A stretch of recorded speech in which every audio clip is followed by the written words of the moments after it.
Hi, this is Misha, and today's video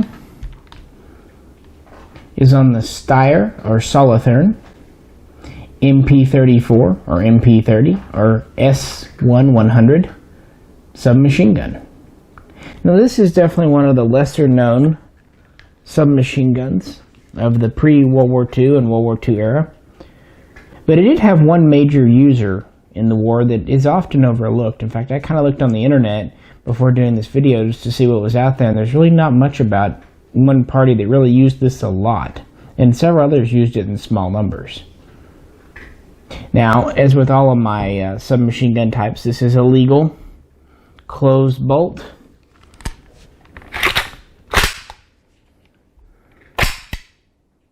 Semi-automatic only. We have the original barrel with an 8-inch extension tube just put on the end. It is the original Steyr barrel inside.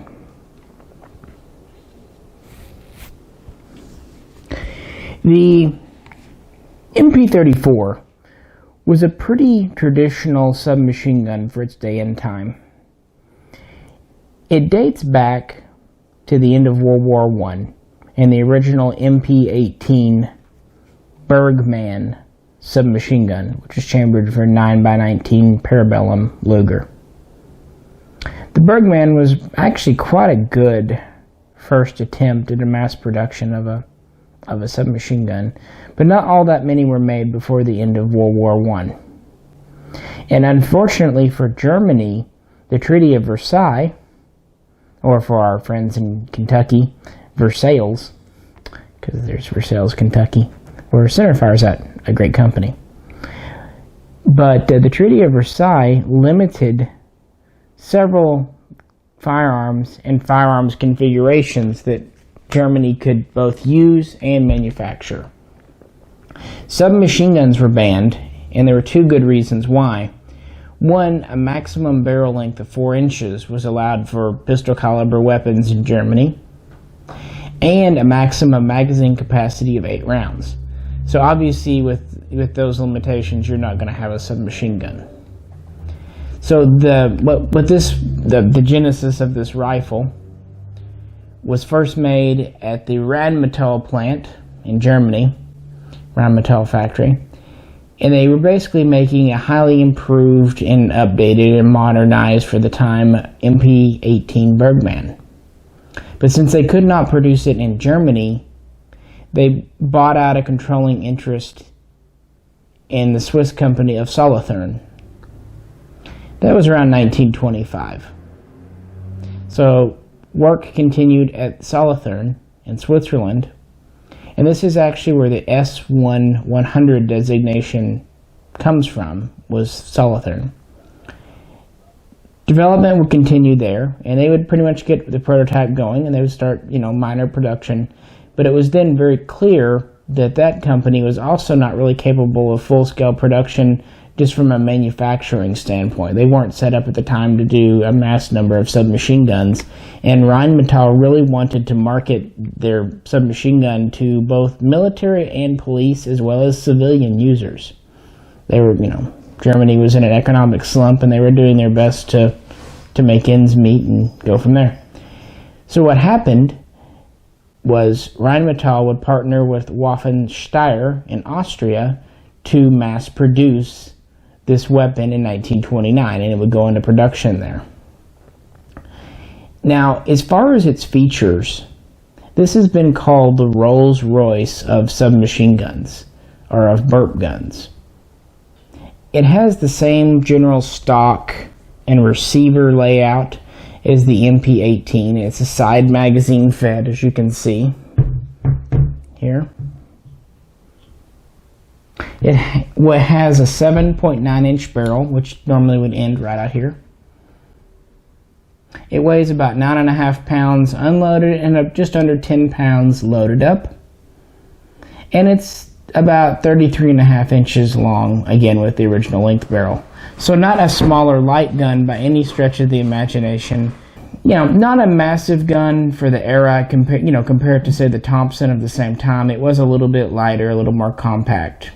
And they offered it in several chamberings. They would do 9x23 Steyr, which was the common cartridge that was in use in Austria at the time in the Steyr-Hahn self-loading pistol.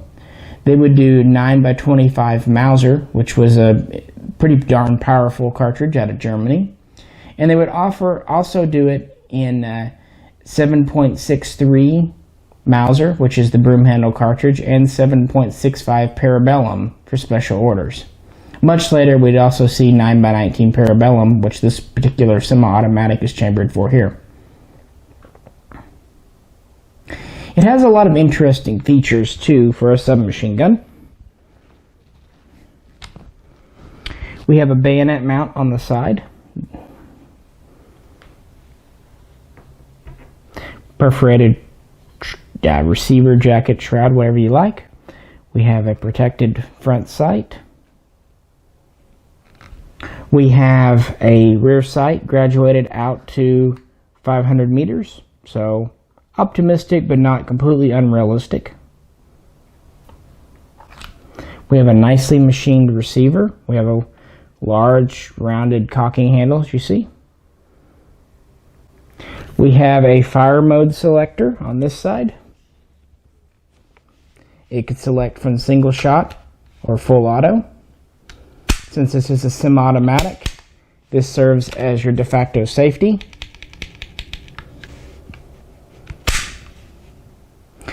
And originally we just had, for safety, a notch to hook the bolt in. Now this was quickly proven not to be a very reliable safety system amongst a lot of machine guns. So with later production they would also put a safety on the top of the cover here, which you could lock the bolt either front or back with. This one does not have that though. It feeds from detachable box mags, as you see. These are actually very lightweight mags. They have pretty weak springs in them, but they work. They're made of steel, but it's a thin gauge steel. Originally they were in 20 and 32 rounds. Later ones in 9mm like this could go up to 34 rounds. And this also has a mag loading facility in the mag well here. You put the mag in here, and you would use stripper clips to load it this way. And there's a lever down here to release it. So that's kind of interesting that it has a magazine filler built into the mag well. As you see, it's a full stock with sling swivels front and back.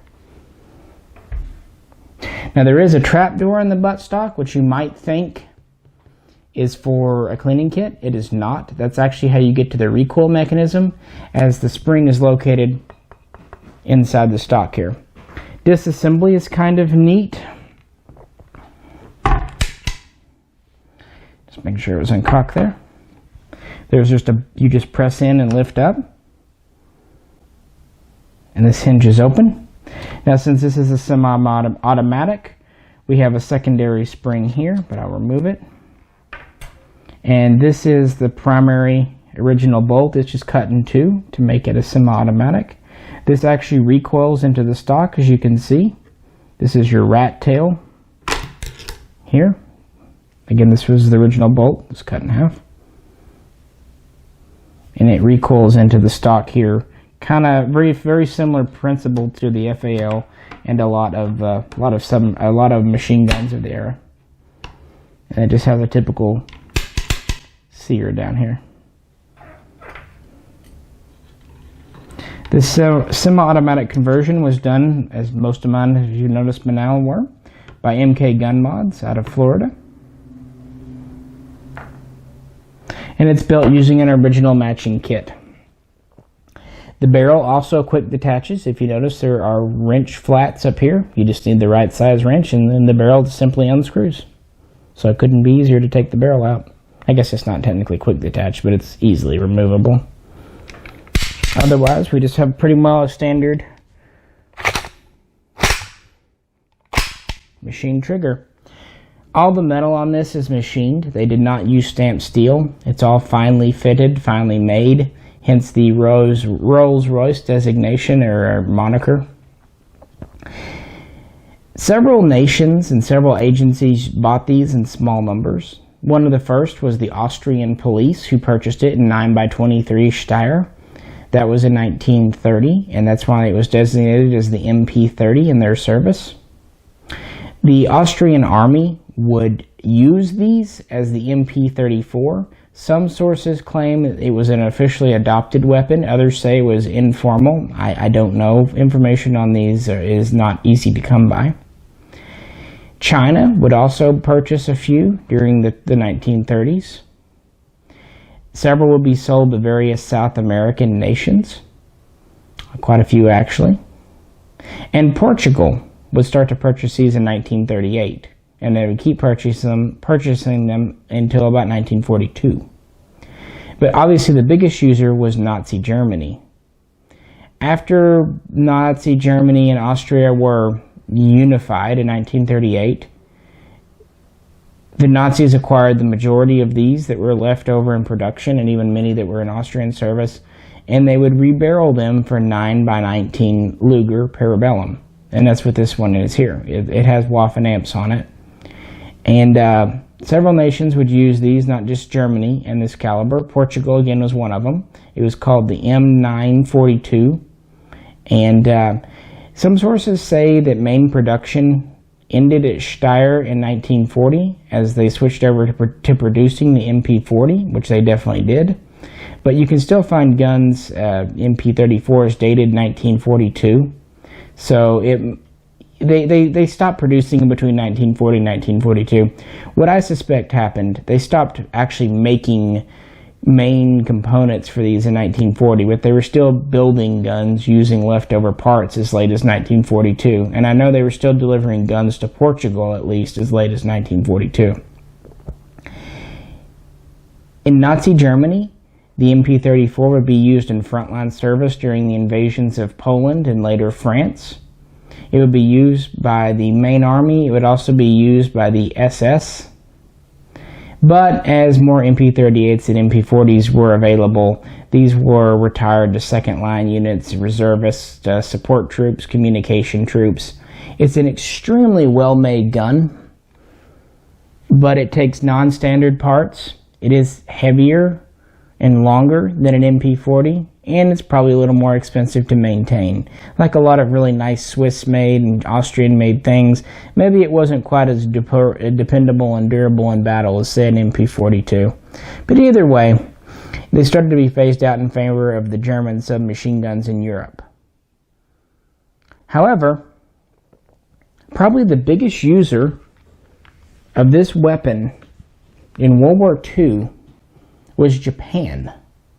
And while you can find sources that say that the Japanese did get some MP.34s, it really seems like they use more than we know. When you think of Japanese submachine guns, you probably think of the Type 100, which was their version that they made beginning around 1940, at least in theory, and actually went into production in full scale around 41, 42. But they never made many Type 100s.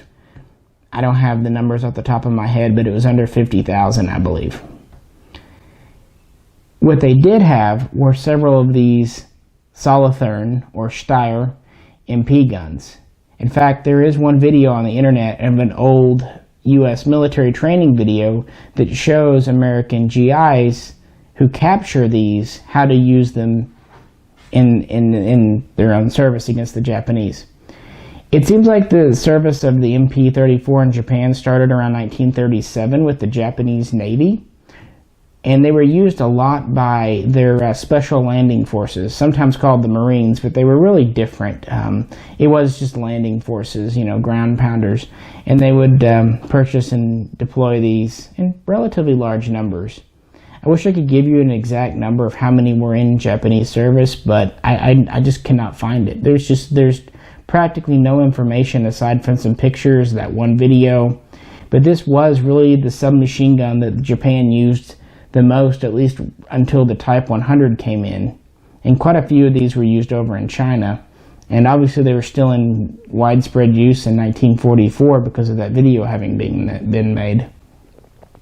And since this was based on the MP.18 and later the MP.28 Bergman, as was the Type 100, there's a clear lineage between this and the Type 100. They have a lot of similarities, from the barrel shroud to the ability to mount a bayonet and a bipod.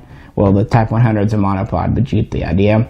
The side slung up, slightly forward swept magazine. Of course, this being in a 9mm cartridge, the Type 100 would be in an 8mm cartridge. But, you know, I see a lot of similarities, and definitely the Japanese deployed quite a few of the MP.34 in World War II.